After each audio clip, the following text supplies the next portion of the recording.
নমস্কার বন্ধুরা, কৃষ্ণ কথা চ্যানেলে সবাইকে স্বাগত। আজকে একটি নতুন বিষয় নিয়ে আপনাদের একটি নতুন ভিডিও দেখাবো। মহাভারতে আমরা জানি যে দুর্যোধন মহাপাপিষ্ট, নরকের কীট নামে চিনি, কিন্তু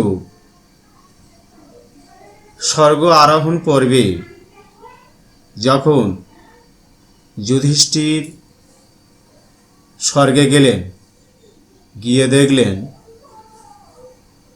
স্বর্গে তিনি পরম সুখে বাস করছেন। তো তারপরে যুধিষ্ঠির কি করলেন সে বিষয়ে আজকের আমরা এই ভিডিওতে জেনে নেব। তার আগে বন্ধুরা, যদি ভিডিওটি ভালো লাগে তাহলে একটা লাইক করবেন।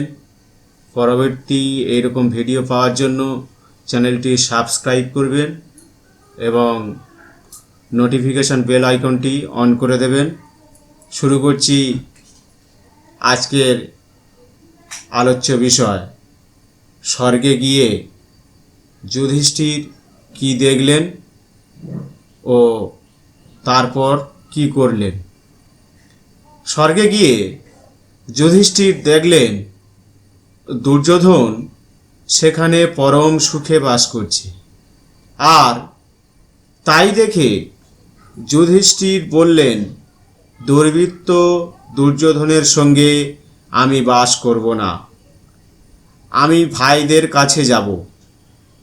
দেবতারা বললেন, এটা স্বর্গ, এখানে বৈরী ভাব রেখো না, তুমি দুর্যোধনের সঙ্গে মিলিত হও।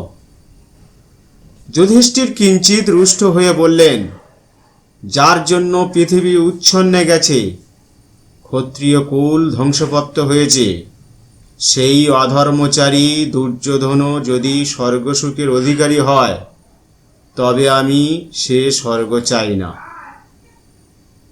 আমার মহাপ্রাণ মহাব্রত সত্য প্রতিজ্ঞ ভ্রাতারা যেখানে আছেন আমি সেইখানেই যাব। দেবতারা বললেন, বৎস, যদি ভাইদের নিকট যেতে ইচ্ছা করো তবে শীঘ্র এসো, দেবদূত তোমাকে সঙ্গে নিয়ে যাবে। দেবদূত যুধিষ্ঠিরকে সঙ্গে নিয়ে পাপীদের আলয় নরকের দিকে গেলেন। সেখানে গিয়ে যুধিষ্ঠির দেখলেন পাপীরা নিজ নিজ কুকর্মের ফলে অকথ্য যন্ত্রণা ভোগ করছে। চারিদিকে অসহ্য দুর্গন্ধ, পাপীদের আর্তনাদ। এই সব দৃশ্য দেখে অতিষ্ঠ হয়ে যখন যুধিষ্ঠির ফিরে আসতে উদ্যত, তখন চিৎকার ধ্বনি শুনতে পেলেন, হে ধর্মপুত্র রাজর্ষি, দয়া করে আর কিছু সময় অপেক্ষা করুন। আপনার আগমনে সুগন্ধ বায়ু প্রবাহিত হচ্ছে, আমাদের যন্ত্রণার অনেক লাঘব হয়েছে। ব্যথিত যুধিষ্ঠির জিজ্ঞাসা করলেন, আপনারা কে, কেন এখানে আছেন? উচ্চ কণ্ঠে উত্তর এলো, আমি কর্ণ, আমি ভীম, আমি অর্জুন, আমি নকুল, আমি সহদেব, আমি ধৃষ্টদ্যুম্ন, আমি দ্রৌপদী, আমরা দ্রৌপদীর পুত্রগণ। যুধিষ্ঠির বিভ্রান্ত হলেন, কোন পাপের ফলে এরা নরক ভোগ করছেন? যুধিষ্ঠির ব্যথিত ও ব্যাকুল হয়ে দেবদূতকে বললেন, আপনি দেবগণকে গিয়ে বলুন যে যুধিষ্ঠির ভাতৃগণের সাথেই থাকবেন, স্বর্গবাস চান না। তখন সহসা দৃশ্য পরিবর্তিত হল, নরক দৃশ্য অন্তর্হিত হল। ইন্দ্র সহ দেবগণ যুধিষ্ঠিরের কাছে এলেন। ইন্দ্র বললেন, যুধিষ্ঠির, দেবতাগণ তোমার উপর প্রীত হয়েছেন। তুমি অশ্বত্থামার মৃত্যু সংবাদ দিয়ে দ্রোণকে প্রতারিত করেছিলে, তাই তোমার ক্ষণিক নরকদর্শন, তোমার ভাইদের ও দ্রৌপদীর নরকভোগ তাও ছলনা মাত্র। তারা সকলেই স্বর্গবাস করছেন। ধর্ম যুধিষ্ঠিরকে বললেন, বৎস, এটিও আমার পরীক্ষা। এ পরীক্ষায় তুমি উত্তীর্ণ হয়েছ।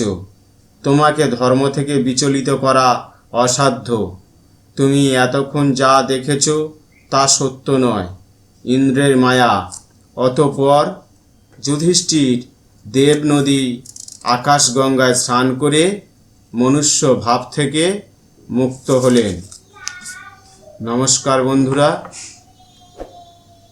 যদি ভিডিওটি ভালো লাগে একটা সাবস্ক্রাইব করবেন, লাইক দেবেন একটা, এবং নোটিফিকেশান বেল আইকনটি অন করে দেবেন পরবর্তী এইরকম ভালো ভালো ভিডিও দেখার জন্য।